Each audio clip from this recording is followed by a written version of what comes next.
Bienvenue dans la boîte magique. Chaque histoire ouvre un trésor, un secret pour mieux grandir. Clément est le caméléon des besoins. Ce soir-là, Clément était dans sa chambre. Il était tard, mais il ne voulait absolument pas aller se coucher. Sa petite lampe de chevet diffusait une lumière douce, et les ombres des jouets dansaient sur les murs comme s'ils faisaient la fête sans lui. « Je ne veux pas dormir !»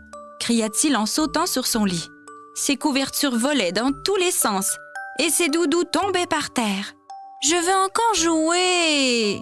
ajouta-t-il en tirant ses couvertures et en regardant ses peluches avec des yeux suppliants, comme si elle pouvait convaincre ses parents pour lui. Ses parents entrèrent dans la chambre pour le rassurer. « Clément, il est l'heure de dormir, » dit sa maman avec douceur. « Viens, mon chéri, demain est une grande journée, » ajouta son papa en souriant. Mais Clément secouait la tête et sentait une grosse colère et un pincement dans son cœur. Il avait l'impression que le temps avec ses parents passait trop vite et qu'il n'avait pas encore eu son moment à lui avec eux. Bientôt, les larmes commencèrent à couler sur ses joues. Il renifla fort et sa voix se brisa. « Je ne veux pas dormir, je veux rester avec vous !» Ses pleurs secouaient ses petites épaules et ses mains serraient ses couvertures, comme pour retenir tout ce qu'il ressentait. Et c'est alors que la boîte magique apparut sur sa table de chevet. Elle brillait légèrement, comme si elle savait exactement ce dont Clément avait besoin. Le couvercle s'ouvrit doucement et un petit caméléon aux couleurs changeantes en sortit et grimpa doucement sur son oreiller. « Bonjour Clément, je suis Caméo, le petit caméléon des besoins. Je suis là pour t'aider à comprendre ce que ton cœur essaie de te dire. » Clément renifla. « Je ne veux pas dormir. Je veux rester avec papa et maman. » Caméo hocha la tête avec un air sérieux mais bienveillant. « Exactement. Ce que tu ressens n'est pas une bêtise. C'est ton besoin qui parle.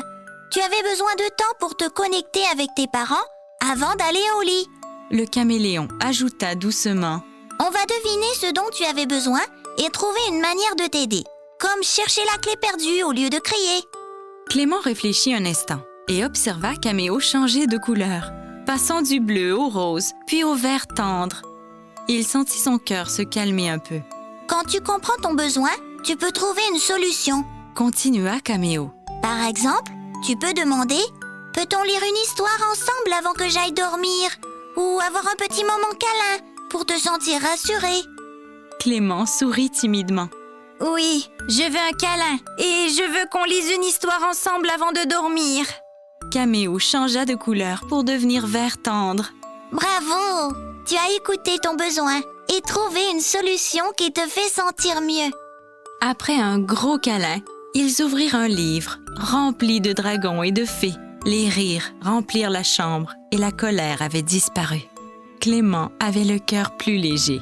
Il se sentait maintenant prêt à fermer les yeux et à s'endormir paisiblement. Le caméléon retourna dans la boîte magique, laissant derrière lui une petite écharpe colorée, rappelant à Clément que chaque besoin peut être entendu et comblé. Le lendemain matin, Clément repensa à sa soirée. Il se dit que parfois, on se sent triste, frustré ou en colère et que c'est normal parce que tous les humains ont des besoins. Mais ce qui nous fait grandir, ce n'est pas de se fâcher ou de crier, c'est de comprendre ce que notre cœur veut nous dire et de chercher une solution qui nous fait du bien. Et ça, c'est un apprentissage puissant qu'il garderait toujours dans son cœur. Merci d'avoir écouté la nouvelle histoire de la boîte magique. Si tu as aimé cette histoire, pense à t'abonner à la chaîne et à cliquer sur le petit pouce pour nous encourager à créer plein de petites merveilles. À bientôt!